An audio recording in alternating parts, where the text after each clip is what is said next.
Hey everyone, and welcome back to Newegg TV. My name is Paul. Today I'm going to be doing an unboxing and overview of this new video card from GIGABYTE. It's based on AMD's new Radeon R9 280X GPU, and this one features GIGABYTE's Windforce Cooler as well as overclockingness. Here's a look at the retail box. All I wanted to point out here was you do get access to GIGABYTE's OC Guru 2 software, which you can use to overclock this card from within your operating system, which chances are is going to be Windows, although this is compatible with other operating systems as well. Over here we have some fun specs like the memory frame buffer, so 3072 megabytes or 3 gigabytes of GDDR5 memory. That's on a 384-bit bus. Supports DirectX 11, of course, and this GPU is still based on the 28 nanometer GCN manufacturing architecture, originally from AMD. And I did also want to point out that the memory is running at 6 gigahertz effective memory speed, so that's pretty fast. And then here on the back of the box we got some more information if you want to read a little bit about GCN architecture, as well as AMD's app acceleration feature that's available through their software. I did want to point out over here you have a little bit of a exploded view of GIGABYTE's Windforce Cooler. It features 3 fans and it features triangle cool technology, which uses triangles to cool your video card. I'll show you a bit better, but it's kind of the shape of the heat sinks themselves, which directs the airflow down and across the fins, which is a pretty sensible design, if I don't say so myself. And then apart from that, down here at the bottom in very tiny yellow text is the power supply requirements. GIGABYTE's recommending a 600 watt power supply for your entire system, and this card that's based on a system with a Core i7 3.2 gigahertz CPU. But let's go ahead and take this out of the box. And let's see, we got the GIGABYTE box right here. Ooh, nice foam GIGABYTE. Okay, here's the video card itself, which I'm just going to pull out and set to the side so I can look at the rest of the empty box. There's nothing else in there. Aha! Okay. I was wondering where the accessories were tucked away. They're under here. First off, some power adapters right here. So as mentioned, 600 watt power supply recommended for this. If your power supply does not happen to have PEG or PCI Express graphics connectors, this will take a couple Molex connectors for either adapter and convert it to a 6-pin or an 8-pin PEG PCI Express graphics connector. Again, make sure your power supply has the proper amount of wattage and the proper amount of amps on your 12-volt rail to do that. If not, just go for a new power supply. They're nice, new power supplies. Crossfire bridge right here, so out of the box you can at least pop together 2 of these in a 2-way crossfire configuration. It's flexible, so you should be able to manage 2-slot or 3-slot spacing differences. And then you also have this little adapter, which I've always found to be very handy. Mini display port on one side and full-size display port on the other to handle at least one of the mini display port outs on the back of this card. Also from GIGABYTE, you get a graphics cards quick guide, which is a quick guide for graphics cards. And then you get the GIGABYTE Real Graphics True Gaming driver and software disk. Chances are you can go to the AMD website or the GIGABYTE website to download updated versions or the most recent versions, especially for your GPU driver, as well as the GIGABYTE software as well. So the first thing you're going to see here is going to be the GIGABYTE Windforce Cooler. So this uses a triple fan configuration. You have 3 75mm fans right there. And oh, I almost forgot to measure this card. That's usually how I start these things, because you're always going to want to be able to fit the card into your case. So measuring from the bracket right here down at this end, I'm showing about 10 and maybe 5/8 inches, including the length of the PCB itself. So I'd say give yourself a good 10 3/4 to 11 inches of space within your system to make sure that you can get this card installed without any difficulties. Apart from that though, as you can see, we got some copper heat pipes, which you might be able to see through here and through here. You might be able to also see a little bit of the triangle cool technology. So if you look right along here, you can see kind of a ridge of aluminum, and basically that's the top of it, and then it's kind of angled off to either side.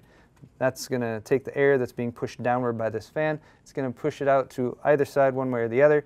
It's going to eject out the side of the cards, since this is an open design card, as you can see there, the aluminum fin stacks on either side. And that is going to mean that you're going to have some warmer air going into your case, so make sure you've got a decent amount of airflow going through your case, but in most case configurations that's not going to be a problem. From this side you can see through some of those aluminum fins to some more of those heat pipes that are in there. Again, just helping to take the heat from the GPU, move it out into these other aluminum fin stacks so that the fans can push air down over that and keep it cooled off. You also get a GIGABYTE logo. Let me flip this over. This is kind of the view that you're going to see of the card when it's actually installed in your case, at least in most case configurations. So you got sort of this silver bar with the Gigabyte logo right there. That is a full metal piece, which is nice and shiny. See? Okay. And then also the PCB at the bottom, which is sort of a turquoise bluish color. You have a brace bar right there across the back, helping provide a bit more rigidity, and that is also helping keep this heatsink right here clamped down, because that is providing some extra cooling for some of the power delivery components on the board.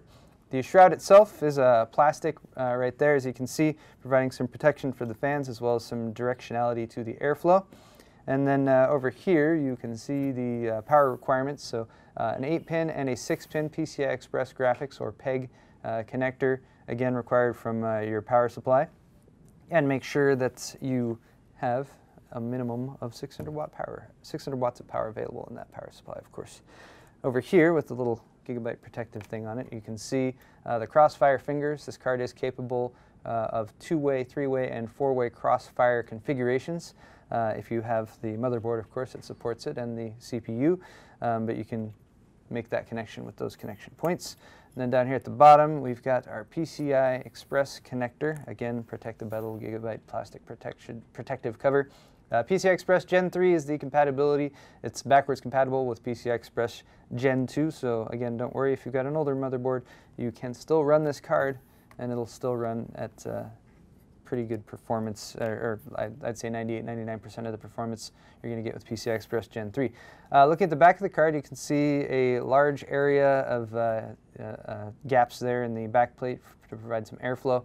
You've also got your connection points down here, so Gigabyte has gone with a couple mini DisplayPort connectors. I'm just trying to get my fingernails around those so I can pull these caps off. So a couple mini DisplayPort connectors right there. You do get one of those mini DisplayPort to standard DisplayPort adapters for that. Those are going to be DisplayPort 1.2 compatible. You also have HDMI 1.4. And then DVI right there, that's a dual-link DVI, so you can do higher resolutions like 2560 by 1600. And it is analog and digital, so if you are using an older analog RGB monitor, you can use the DVI to VGA adapter on this port to connect that up and get it set up properly. Now some vital specs of the card, which I hadn't mentioned yet. The GPU, of course, is AMD's Radeon R9 280X. It is located kind of right there, at least on the other side of the PCB right there. Features 2048 stream processors, 128 texture units, 32 ROP or raster operations pipelines, and then this one's going to be running at a core clock of 1000 megahertz, and it will automatically have a boost clock, or basically an automatic overclock, up to 1100 megahertz right out of the box. That's as compared to the stock configuration for the 280X, which will run at 1000 megahertz. So you get 1000 megahertz free, essentially. Also, you get your 3 gig frame buffer. That is a 384-bit bus, and that memory runs at 6 gigahertz effective memory clock speed. And then I should also, I guess, point out this is a dual slot card, so if you are planning on going with more of them, you only need 2 slot spacing on your motherboard in order to fit in more than one right next to each other. And that is going to wrap it up for this video, guys. Once again, we've been taking a closer look at the Gigabyte Radeon R9 280X graphics card, the overclocked edition featuring the Windforce Cooler. I'm Paul with Newegg TV, and if you enjoyed this video, you should find more of them over on our Newegg TV YouTube channel. You can also subscribe if you'd like to be notified when we post new videos. Don't forget to leave us some feedback down in the feedback area down below. You can give us a like or a dislike or a comment even if you'd like to let us know how you thought about this card or about the fact that I forgot to shave this morning. But thanks for watching, and we'll see you next time.